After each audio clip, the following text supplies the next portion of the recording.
"Make my son speak and I'll buy you this café," said the billionaire. Then the black waitress did this. What if I told you that sometimes the smallest gesture can unlock the deepest silence? On a rainy Tuesday morning in downtown Atlanta, a young black waitress named Zara wiped down the same corner table for the third time, watching raindrops race down the cafe window.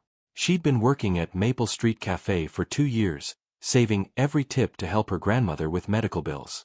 The morning rush had ended, leaving only the gentle hum of the espresso machine and the soft jazz playing overhead. That's when she noticed them. A well-dressed man in an expensive suit sitting across from a boy who couldn't have been older than 7. The child stared silently at his untouched chocolate chip pancakes, his small hands folded in his lap. The man's tired eyes held a desperation that Zara recognized all too well.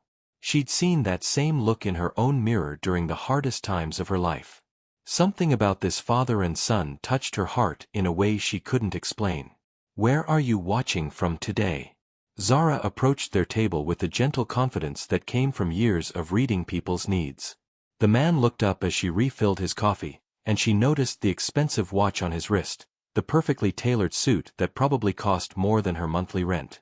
But what struck her most was the exhaustion etched into his features, the kind that money couldn't fix. "Everything tasting all right?" she asked softly, glancing at the untouched plate in front of the boy. The child had the most beautiful dark eyes she'd ever seen, but they held a distance that made her chest tighten. The man, she'd learn later his name was James, managed a weary smile. "The food's perfect, thank you. My son Caleb is just, he's not much of a talker these days." There was something in the way he said it, a careful choice of words that suggested this went deeper than typical childhood shyness. Zara knelt down to Caleb's eye level, her voice barely above a whisper. "You know what?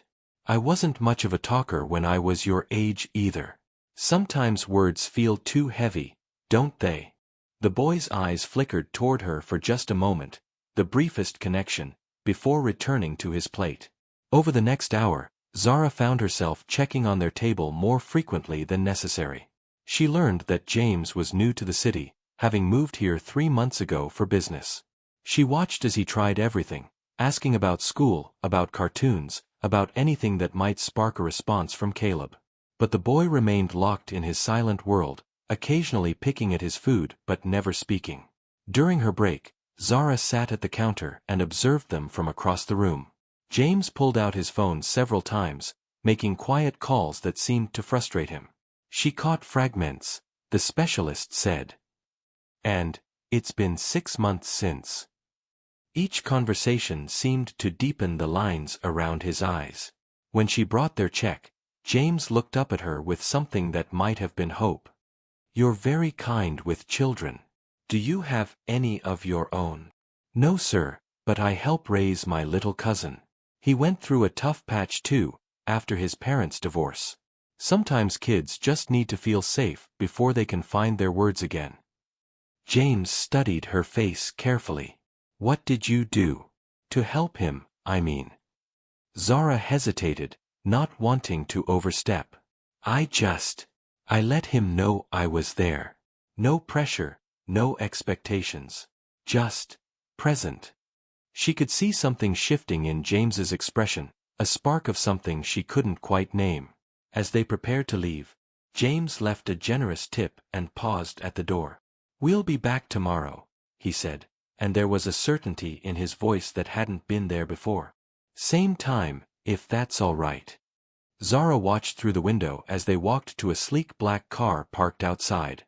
Caleb's small hand was tucked securely in his father's, but his free hand trailed along the brick wall of the building, a gesture so unconsciously hopeful that it made her smile. She had no idea that this simple interaction would change everything. The next morning, Zara found herself glancing at the corner table every few minutes, wondering if they'd really return. At exactly 9:30, the bell above the door chimed, and James walked in with Caleb close behind him. The boy's eyes immediately found Zara behind the counter, and she was surprised to see him give the tiniest wave, so small she almost missed it. "Well, look who's back," she said warmly, grabbing menus they probably didn't need. "Chocolate chip pancakes again, or are we feeling adventurous today?" James smiled, the first genuine smile she'd seen from him. "Let's try adventurous. What do you recommend, Caleb?" The boy pointed at a picture on the kids' menu, French toast with strawberries. It wasn't words, but it was communication, and Zara saw the flicker of hope in James's eyes.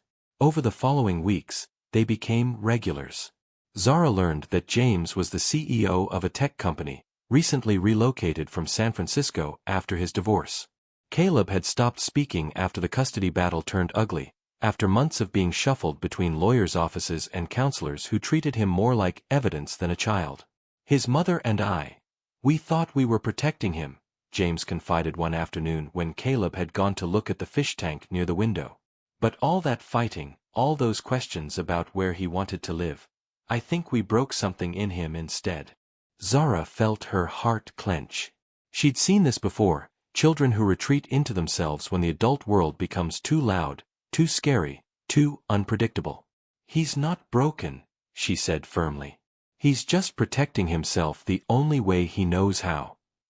Each day, Zara found small ways to connect with Caleb. She'd bring him special drawing papers with his meal, or show him how she made foam art in the coffee cups. He never spoke, but his artwork grew more colorful, more detailed. He started drawing pictures of the café, always including a small figure with curly hair who looked remarkably like Zara. Then came the morning that changed everything. A difficult customer, a businessman in an obvious bad mood, started yelling at Zara because his order was taking too long. His voice echoed through the small café, harsh and demanding. Zara kept her composure, apologizing calmly, but she noticed Caleb shrinking into his seat, his small body trembling. The man continued his tirade, his voice growing louder, and Zara watched as Caleb covered his ears, tears streaming down his cheeks. James reached for his son, but Caleb pulled away, the fear in his eyes heartbreaking. In that moment, Zara made a decision that surprised. Slowly, incredibly, Caleb's breathing steadied. He lowered his hands from his ears and looked at Zara with such trust, such gratitude, that she felt tears prick her own eyes. If this moment of quiet strength touched your heart, please give this video a thumbs up. But then the angry customer turned his attention to her, and what he said next would test everyone's limits in ways none of them expected. "Excuse me," the businessman snapped, turning his fury towards Zara and Caleb. "Some of us are trying to conduct business here, not watch some sob story play out." His words cut through the café's warmth like ice, and Zara felt every head turn toward their table.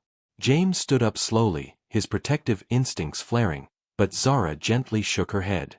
She'd dealt with worse than this, but what worried her was Caleb. The boy had gone completely still, his earlier progress evaporating as he retreated back into his shell. "I'm sorry for the disruption," Zara said calmly, standing to face the man. "Let me get your order sorted right away." But as she moved toward the counter, the customer wasn't finished. "This is exactly what's wrong with this place," he continued loudly. "Employees more concerned with playing social worker than doing their actual jobs. That kid clearly needs professional help, not some waitress pretending to be a therapist."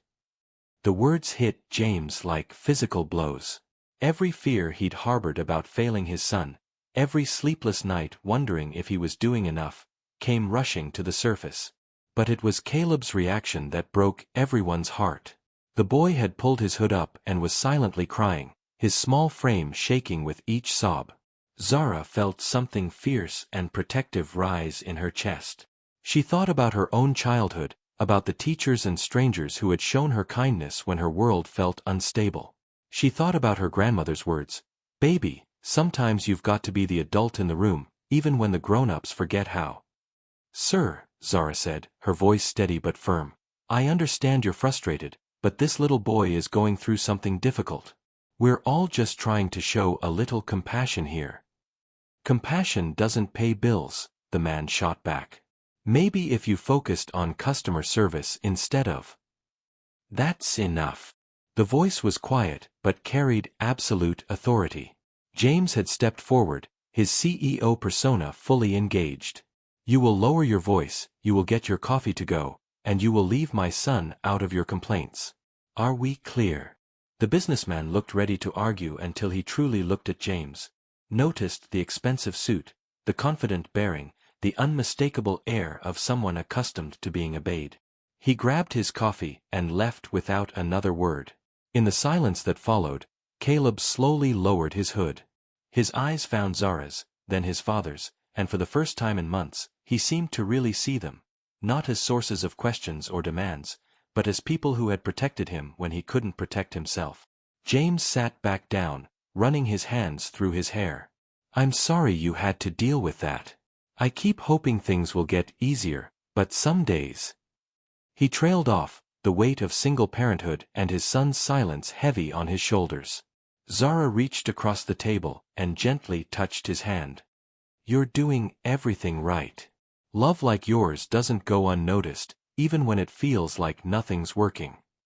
Have you ever faced a moment when you had to choose between staying quiet and speaking up for someone who couldn't? Let us know in the comments." That's when Caleb did something that would change everything. He reached for the napkin and began to draw, but this time, it wasn't just a picture.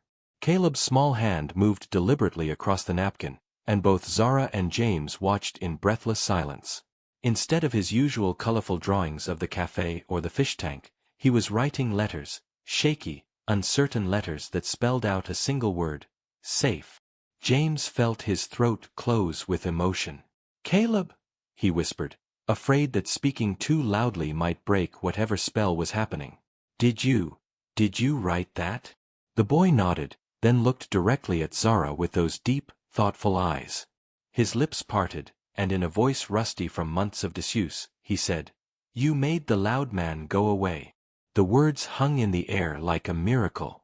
James felt tears streaming down his face as he reached for his son, and this time, Caleb didn't pull away. He melted into his father's arms with a soft sigh, as if he'd been holding his breath for 6 months and could finally exhale. "I was scared," Caleb continued, his voice gaining strength. "After Mommy and Daddy shouted so much. But Zara hummed like Grandma used to, and it made the scared feelings quiet." Zara felt her own tears falling freely. She knelt beside their table again, her voice gentle. "You were so brave, Caleb. Even when you couldn't find your words, you were still brave." James looked at this young woman who had somehow reached his son when specialists couldn't, who had created a space safe enough for Caleb to find his voice again. An idea began forming in his mind, something bold and completely unlike his usual calculated business decisions.